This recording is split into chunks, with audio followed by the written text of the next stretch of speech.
just received my Tideway hairdryer. I'm excited. It's so pretty. I love the color.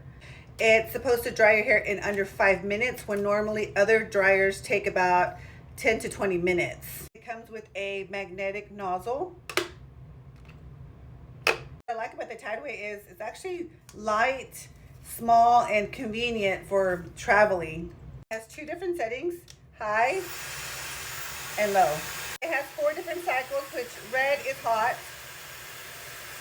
The alternating one is hot and cold. Blue is cold. And the orange is warm.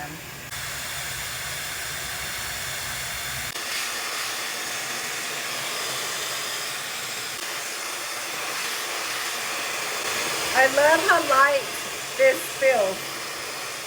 My other dryer is very heavy.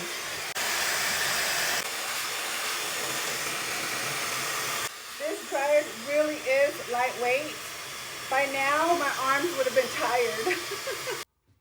Seriously, the best blow dryer I have ever owned. I'm gonna put the link below, so if you ladies want it, just click on it. I promise you're gonna love it.